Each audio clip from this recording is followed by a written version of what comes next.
அன்பின் ஆழம். யோவான் எழுதின சுவிசேஷம் 3வது அதிகாரம் 16வது வசனம். தேவன் தம்முடைய ஒரே பேரான குமாரனை விசுவாசிக்கிறவன் எவனோ அவன் கெட்டு போகாமல் நித்திய ஜீவனை அடையும்படிக்கு அவரை தந்தருளி இவ்வளவாய் உலகத்தில் அன்பு கூர்ந்தார். அன்பின் தேவனே, ஆறுதலின் நாயகனே, உம்முடைய மாறாத அன்பிற்காக நன்றி செலுத்துகின்றோம். பிதாவாகிய தேவனே, எவ்வளவாய் நீர் எங்களை நேசிக்கிறீர். உம்முடைய சொந்த குமாரன் என்று பாராதபடி உம்முடைய மைந்த நேசுவை இந்த பூமிக்கு அனுப்பி அவரை பாடுகளுக்குட்படுத்தி அவரை ரத்த சிந்தும்படியாக செய்து அந்த இரத்தத்தினாலே எங்களுக்கு மீட்பை ஏற்படுத்தியிருக்கின்றீரே, அதற்காக நாங்கள் உமக்கு நன்றி செலுத்துகிறோம்.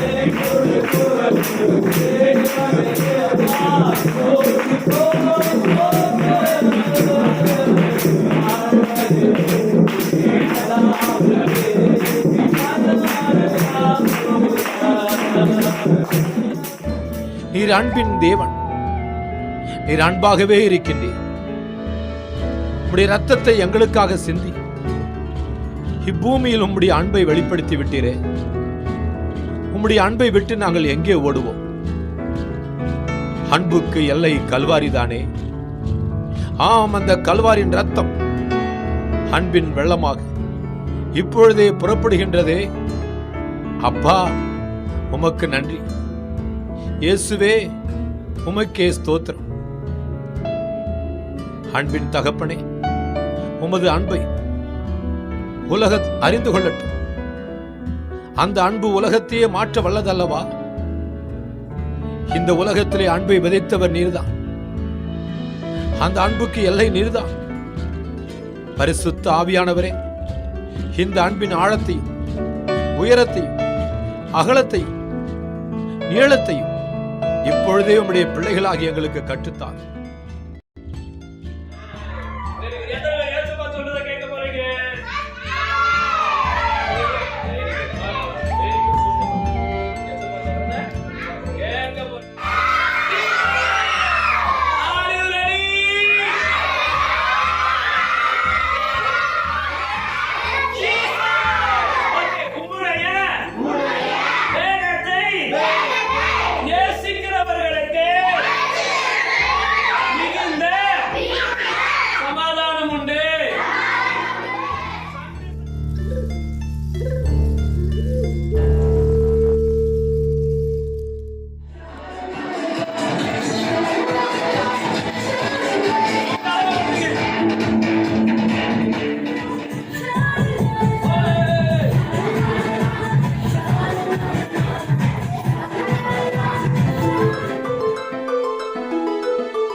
நான் வேணா அவங்ககிட்ட சொல்லி உங்களுக்கு 2 பேருக்கும் ஸ்கூல் வைக்க சொல்லட்டேன். அப்பா, விளையாடாதீங்கப்பா. நாம எங்கேயாவது டூர் போயிட்டு வந்தா நல்லா இருக்கும்னு. புரியுது. முதல்ல பொண்ணு கொடுக்க முடியல, அப்புறம் எங்க போறோம்னு பிளான் பண்ணலாம். அம்மா அப்பா தான். மாமா வாங்க வாங்க, அம்மா உள்ள சமைக்கிறாங்க. மாமா மாமா குட்டி பையன் வினோத், மாமி எல்லாரும் எப்படி இருக்காங்க? பரவாயில்லையே, நல்லா விசாரிக்கிறீங்களே. எல்லாரும் ஆண்டவர் கிருபையில நல்லா இருக்கும். அப்புறம் பிள்ளைகளா, மாமா அவசரமா வந்ததால ஏதோ ஸ்நாக்ஸ் வாங்கிட்டு வரல. நீங்க ஊருக்கு போறதால இந்தாங்க ஆளுக்கு 100 ரூபாய் பத்திரமா வச்சுக்கோங்க. சரியா? ரொம்ப தேங்க்ஸ் மாமா. தேங்க்ஸ் எல்லாம் இருக்கட்டும். இந்த பணத்தை பத்திரமா வச்சுக்கிட்டு தேவைக்கு மாத்திரம் செலவு பண்ணுங்க. Happy journey. நான் உள்ள போய் அம்மாவை பார்த்துட்டு போறேன். சரியா? தேங்க்ஸ் மாமா.